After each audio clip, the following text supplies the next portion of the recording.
Hey guys, it's Christine with Indigo Wings Healing, and I just wanted to come back again 2 days in a row and do another video for you. I had a comment from someone that wanted to know about moving on and how you do that. Sorry, my dog is hanging out with me again today, so you may hear him in the background. He's taking a little nap and he's not quiet when he sleeps. So, and I'm hoping that he doesn't, but he may try to hop up in the chair with me. So I do want to talk about ways to focus on yourself and kind of some of the things that I think are important as you are moving forward. I do want to just remind everybody that I am still running the full moon readings through Wednesday, February 15th. So you still have time to order that if you feel called to do that. I feel like I might add on an additional topic to what I'm talking about, but I'm not sure. We'll kind of see where I go with this. But so I think that the most important thing that, well, I feel like there's a couple things that happen when a relationship ends, and I feel like this is any relationship. When you don't want it to end, there's a lot of feelings that are involved. Even when you do want it to end, if it's a long-term relationship, it doesn't mean that there's not a lot of feelings and emotions still wrapped up in that. And so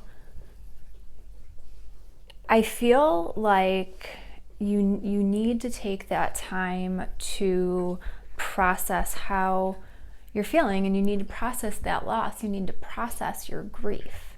And I think not just the spiritual community, but I feel like society in general, we have a tendency to just brush through that part, and we tend to tell people in general, we'll just get over it, move on.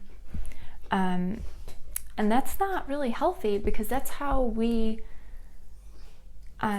shove a lot of our emotions and feelings down, and how things get suppressed, and how they end up coming out in later situations for healing, because we didn't go through the healing when we were going through that actual experience. And in some cases, some people, they're going through so much at that moment. There's so much pain that they're experiencing that that's how they get through it, by shoving it down. But, for those of you who are experiencing the running and the chasing and the twin flame separation, and I do feel like this applies to any soul connections, any divine connections, really any relationships, that as you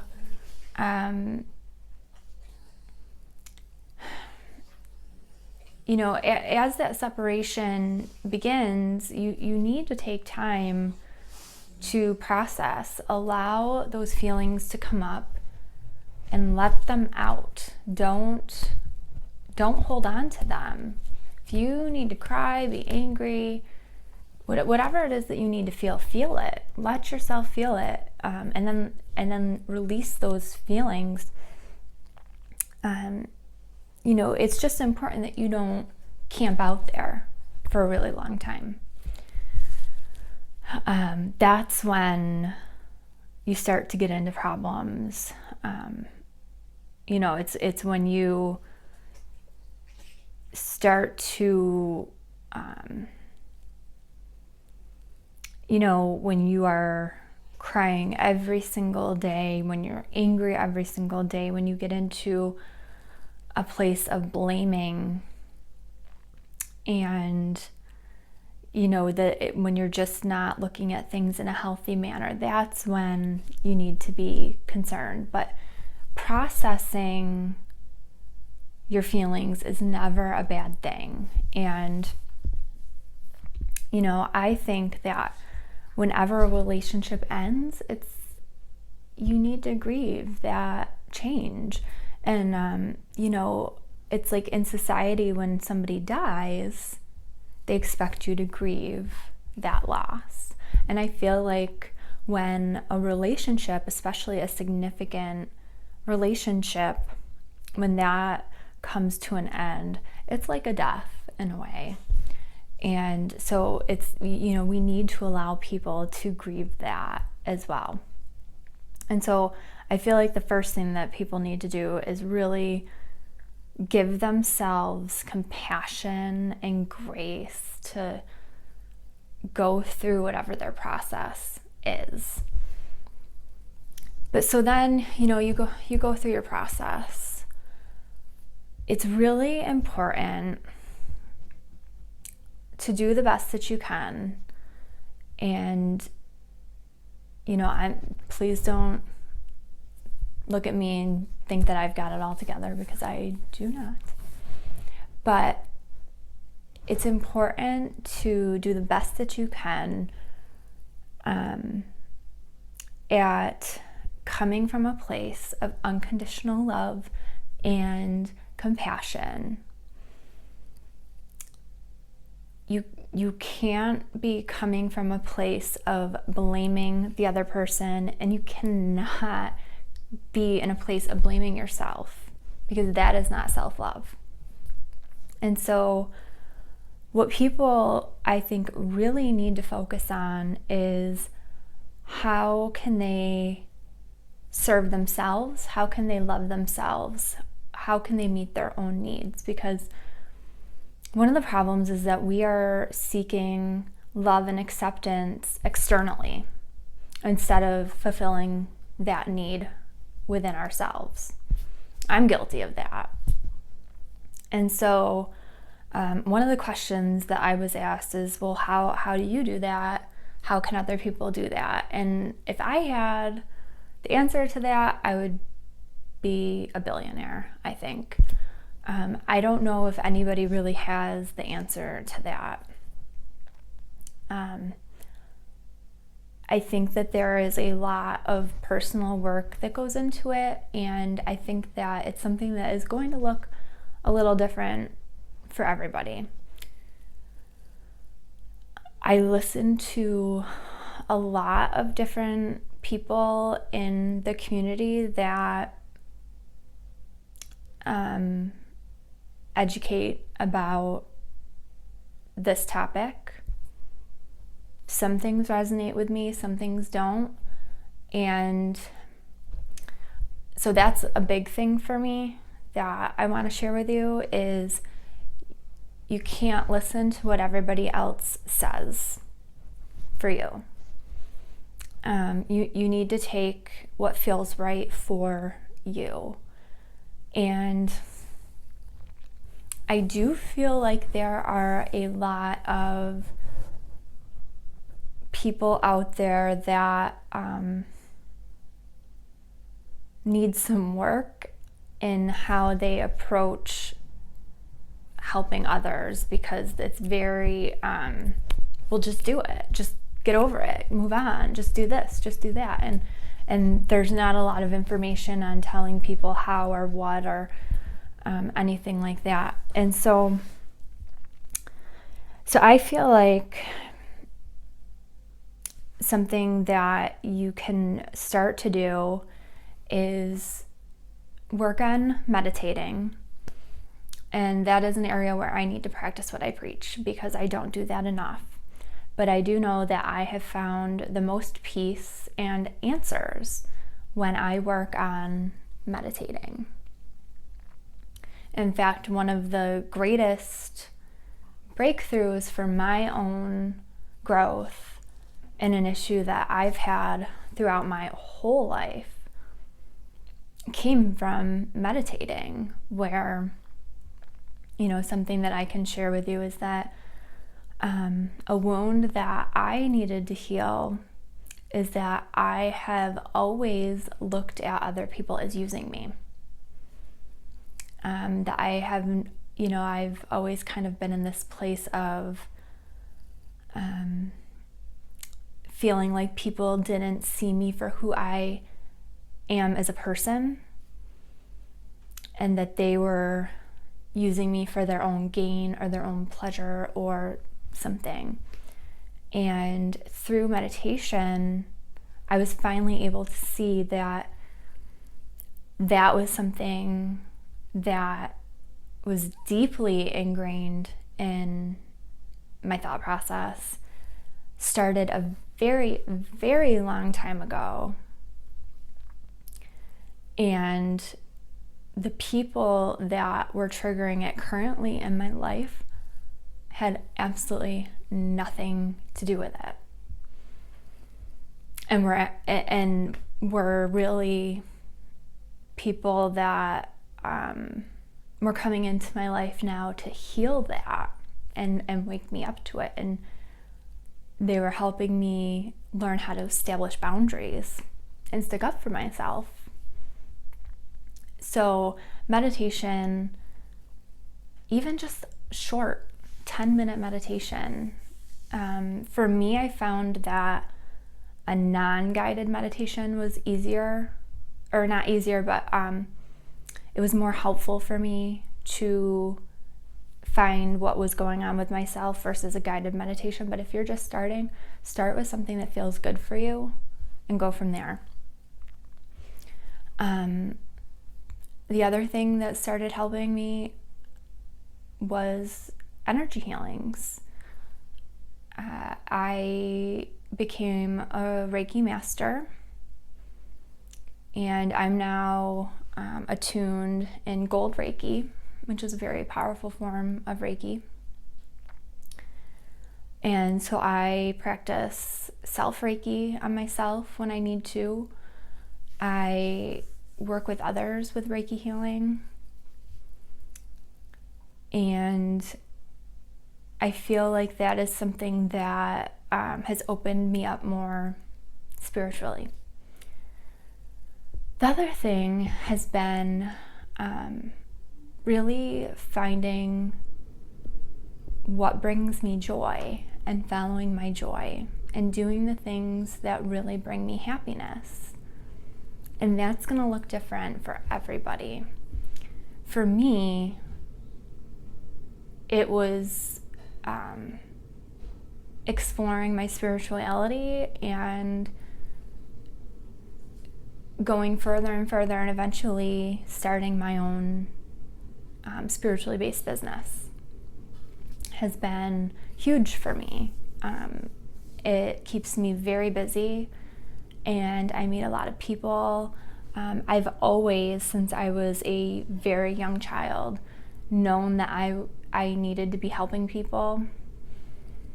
And so here I am, I'm helping people. And it's funny, my first grade teacher told my mother, and I found this out years later after I'd already gotten my master's degree in counseling, that I was going to grow up to be a helper. I was going to do something where I was helping people.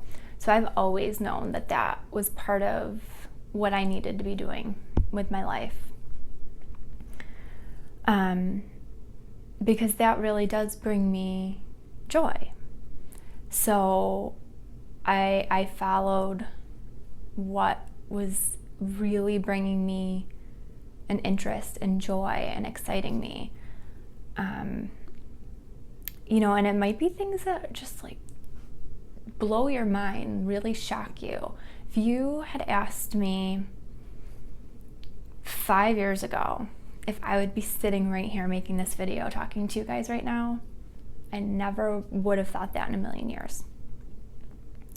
But I can look back now on my whole life, really, and see how everything that has happened and every step that has been taken has led me to this point, which is kind of cool that I'm able to see that now. But I've been able to kind of move into things that have brought me excitement. I think I have mentioned it in one of these videos, but if I haven't, I am expanding my knowledge base. I'm taking a series of holistic healer classes. I'm taking a class on aromatherapy. I'm taking a class on healing crystals. I'm taking another class that will give me a holistic healing certification at the end of this year. That is, I am beyond thrilled and excited to be taking. And again, this is something, it's like one thing, exploring this thing that I was kind of interested in, and that thing that, I kind of like that, and I kind of like that. It's like one step has led me to the next step, to the next step, to the next step. That now I'm doing things that I really love and enjoy and make me happy. And the people around me, my family, my friends, they noticed that. They're like, wow, you really like this. And even the people that don't get it, the people who really do care about me and love me, but they don't get it, they're like, I don't care. You love this. This is awesome. And so I'm sharing these things with you guys so that maybe this sparks a little something in you to think about, what is something that I'm kind of interested in? What's some little thing that I want to learn more about, or what makes me happy? My love for crystals started very simply by other people mentioning that I needed to be wearing crystals, and I didn't really like a lot of the crystal jewelry that was out there.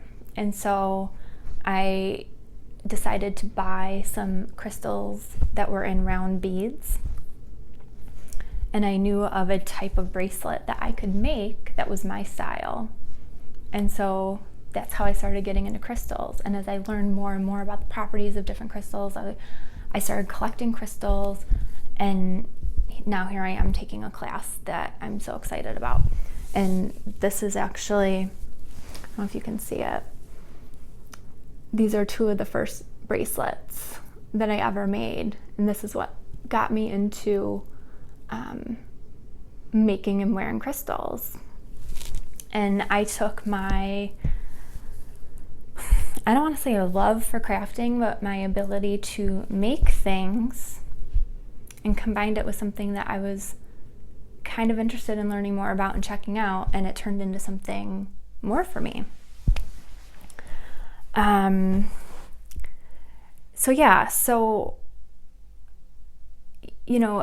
It's I try not to give you guys this broad brushstroke of follow your joy, because that's a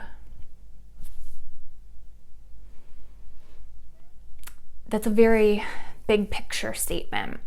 And some of you can do big picture.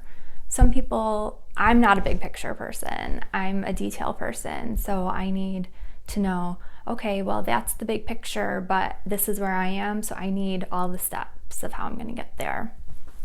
And so I hope that by talking a little bit about some of my little steps can help some of you brainstorm, or at least give you a little jumping off point with some meditation, some energy work, to give you some ideas of how you can start to follow your joy and start to do things that feel good for you.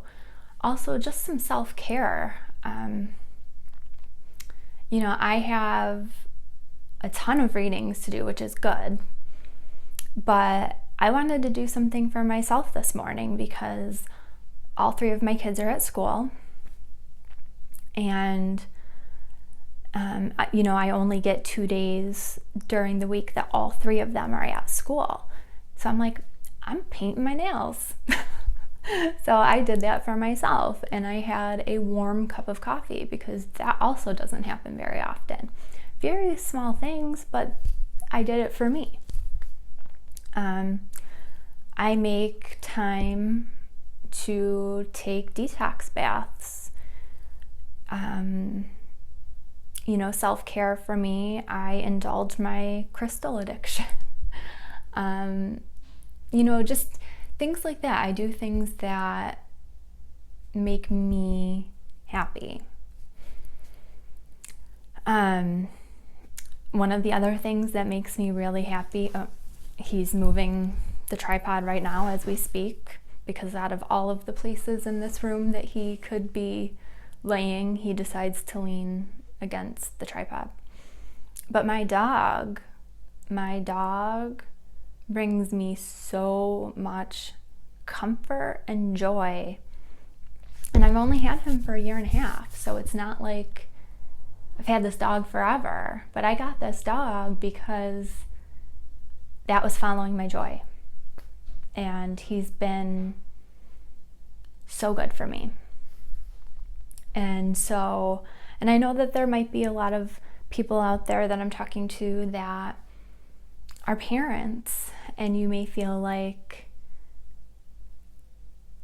taking time for yourself and self-love and self-care is selfish. It's not. It's essential to being grounded and being peaceful, and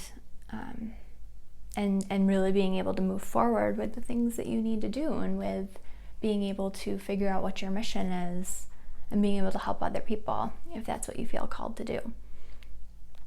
So I feel like that's it for now. I don't think I'm gonna get into my other topic, because that would make this video a lot longer than I want to. I'll save that topic for another day. But what I will say is just, as you are following your path and trying to follow your joy, he's moving again. Go with those gut feelings. Go with your intuition. Go with what resonates with you. Try to not let people that you meet on your path deter you from the things that bring you joy. And I'll just kind of leave that right there for now. So I hope that this helped some of you. I hope it helped all of you, but I know that it may not resonate with some right now, and that's okay. So I guess that's it for now. If you are interested in those full moon readings, the offer is still available through next Wednesday, February 15th. The payments can be sent to paypal.me/indigowings. If you have any questions about that, just send me an email or private message through my website or my Facebook page. I'm pretty good about responding pretty quickly to those, especially if it's during daytime hours. So yeah, that's it.